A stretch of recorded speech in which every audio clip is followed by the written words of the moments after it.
C.S. Lewis once said, "To love at all is to be vulnerable. Love anything, and your heart will be wrung and possibly broken."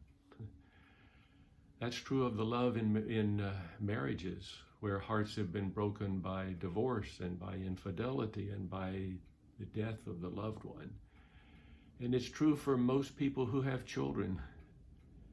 How many ways have we suffered because we love our children?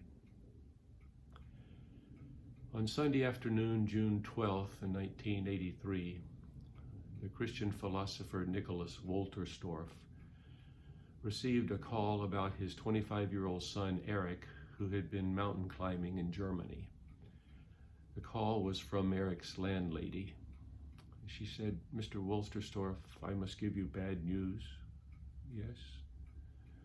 "Mr. Wolterstorff, Eric has been climbing in the mountains, and there has been a serious accident." "Yes." "Mr. Wolterstorff, I must tell you, Eric is dead, and you must come quickly."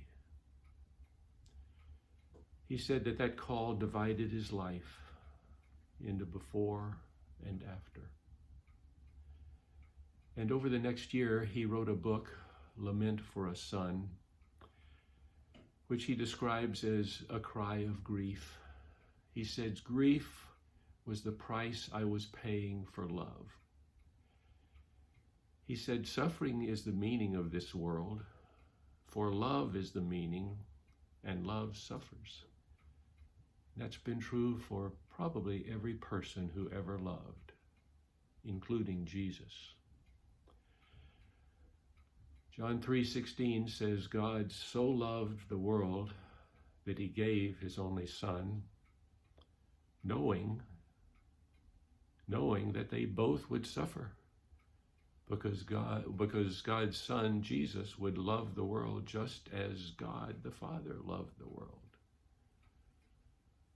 John chapter 1 says, he came to what was his own, and his own people would not accept him. In the days that were leading up to his death, as he went toward Jerusalem and near Jerusalem, he went up on the Mount of Olives and sat down overlooking the city. And he cried out, "Jerusalem, Jerusalem, the city that kills the prophets and stones those who are sent to it. How often I would have gathered your children together as a mother hen gathers her chicks under her wings, but you were not willing." On that hillside today, on the Mount of Olives today, there's a small chapel.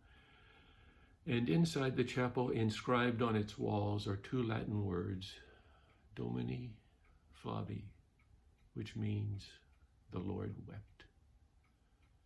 They broke his heart, and then they broke his body, and then they nailed him to the cross. It seems that no one asked him, "Do you have any last words?"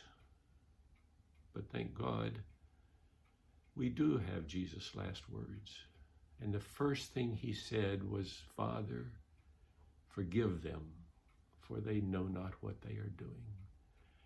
Words that mean to us that there is nothing we can do or say or be that would put us beyond the reach of God's forgiveness. The criminal hanging on the cross next to him said, "Jesus, remember me when you come into your kingdom." And Jesus says, "I tell you, today you will be with me in paradise." Words that mean to me that Jesus and God's forgiveness and grace and love are given to people like the guy on the cross who didn't follow Jesus any until the end, and to people like us who do not follow Jesus with all of our days.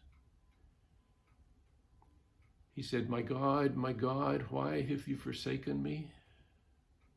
Because he experienced that feeling of being abandoned by God, left alone.